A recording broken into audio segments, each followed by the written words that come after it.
El presidente de Argentina, Alberto Fernández, nombró a Sergio Massa como superministro de Economía en una reorganización que absorberá las carteras de Desarrollo Productivo y Agricultura. Esto tras la renuncia de Silvina Batakis, que estuvo 24 días en el cargo. El remesón se produce en medio de la fuerte crisis económica que golpea al país. Tenemos reporte desde Buenos Aires.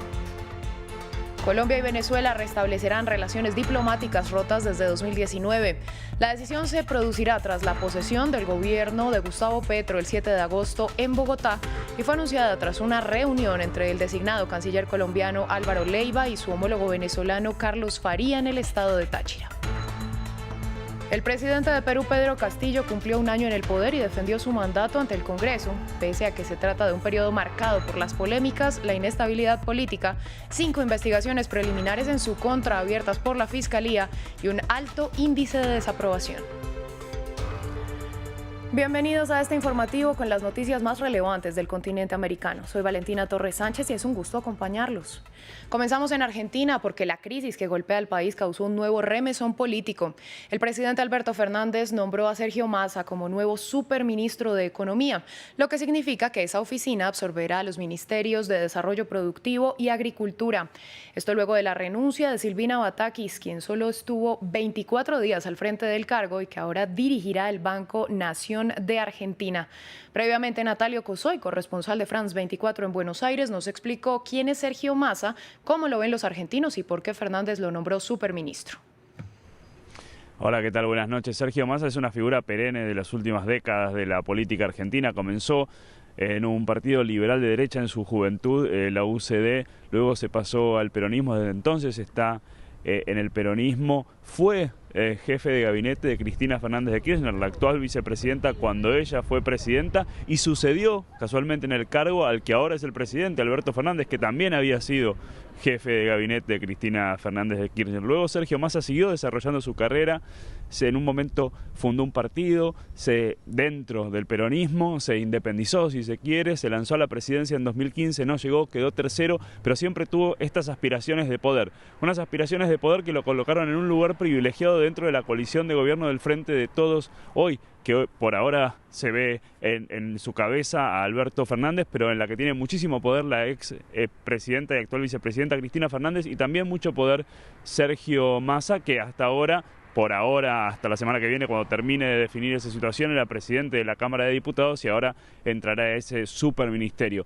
Por estos movimientos que ha tenido históricamente Sergio Massa, cercanías y alejamientos, algunos en la sociedad argentina lo ven como una figura cambiante, ¿no? Que cambia de posición y de alianzas, pero a la vez es un hombre que dialoga con todos y que tiene muchos vínculos en la política, con empresarios, con factores de poder en el país, y hay una expectativa en ese sentido de que tal vez con eso pueda conseguir generar expectativas positivas y tranquilizar un poco la muy convulsionada economía de la Argentina.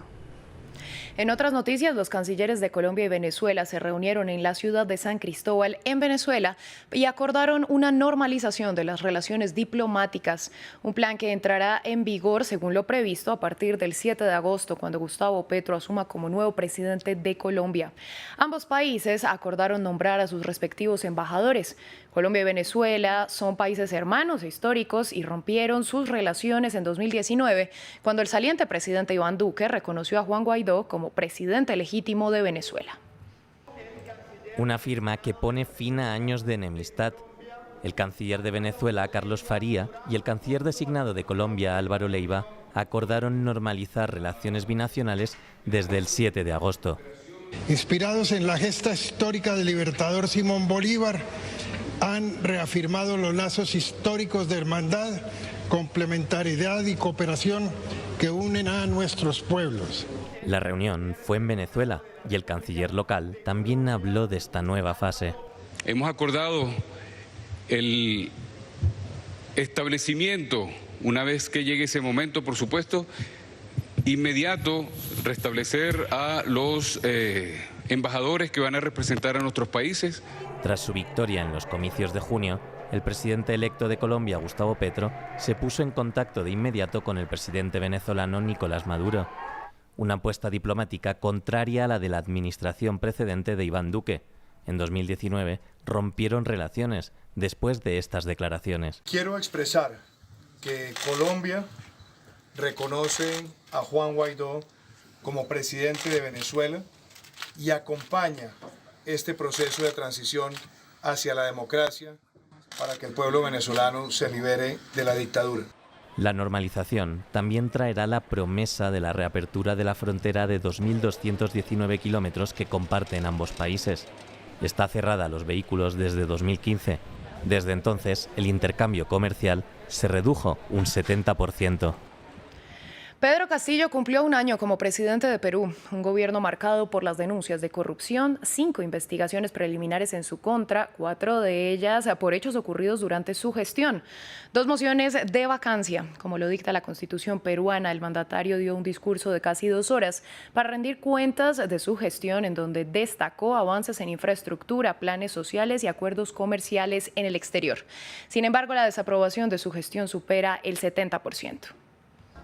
Cercado, el presidente peruano Pedro Castillo defendió su gestión y denunció campaña para destituirlo durante su discurso a la nación en el Congreso por la conmemoración de la independencia de Perú, fecha en la que juramentó en el cargo hace un año. Desestabilizan y reclaman la vacancia no por falta de resultados o por inexistentes imputaciones que nunca probarán, sino por defender sus intereses privados y por evitar los cambios que mi gobierno se empeña en cumplir. El mandatario se ha enfrentado a 2 mociones de vacancia y cuenta con 5 investigaciones fiscales en proceso, 4 de ellas por hechos ocurridos durante su gestión. Pero Castillo desmiente todo tipo de acusaciones. Porque a los medios empeñados en destabilizar el gobierno no les interesa difundir los logros. Solo se emiten mentiras y noticias falsas de Pedro Castillo. Solo se emiten esas cosas. Acusado de corrupción sin ninguna prueba. Se van a cansar de buscar las pruebas porque no la van a encontrar. Sin embargo, las confesiones de su exsecretario de Presidencia y hombre de confianza, Bruno Pacheco, apuntan directamente al mandatario y a su entorno. Pero esto no es lo único que preocupa al pueblo peruano y a la oposición. El líder de izquierda ha incumplido 51 promesas, entre ellas renunciar al sueldo presidencial y a la pensión vitalicia, asignar el 10% del PIB a la educación, fortalecer 4.000 centros de salud, entre otras. Y ha tenido 59 ministros en un año, una cifra que da cuenta de la inestabilidad al interior del Ejecutivo. Debo admitir que hemos cometido errores con algunas designaciones, así como brindar confianza a quienes se aprovecharon y burlaron de ella. Aunque extendió su mano a la oposición para trabajar juntos por el bien del pueblo, su mensaje finalizó de manera accidentada. Entre tanto, cientos de personas marcharon en Lima, la capital, a favor y en contra del presidente, algunos pidiendo el cierre del Congreso y otros su renuncia. La alcaldesa de la ciudad de San Francisco decretó el estado de emergencia a causa del creciente número de casos de viruela del mono. La declaración, que entra en vigencia el lunes, se produce cuando se han reportado 261 casos de los cerca de 800 que tiene el estado de California. La escasez nacional de vacunas ha dado lugar a que las personas esperen en fila durante horas para recibir dosis escasas. Para que quede claro, el mensaje es que si hubiera otra comunidad que se viera afectada de manera desproporcionada por la viruela del mono, de la forma en la que se ha visto afectada la comunidad gay, todo el país se levantaría en armas. Así que no tratemos a esta comunidad de manera diferente a nosotros. Hagamos lo que necesitamos para obtener las vacunas y obtener el tratamiento y llevar los recursos a las ciudades que más lo necesitan. San Francisco claramente es, según los datos, la ciudad que más lo necesita. Así que nuestra declaración de emergencia es para hacer sonar la alarma y dejar muy claro: necesitamos desesperadamente más vacunas y más tratamiento para apoyar a las personas de nuestra ciudad que merecen atención médica como cualquier otra persona. Finalizamos en Nueva York, donde la casa Sotheby's subastó el esqueleto de un dinosaurio Gorgosaurus que habitaba la Tierra hace 77 millones de años. El fósil se vendió por $6,1 millones y mide casi 3 metros de alto y más de 6,5 metros de largo. El esqueleto fue hallado en el estado estadounidense de Montana en 2018. Así concluimos esta emisión de noticias. Quédense con nosotros que volvemos en breve.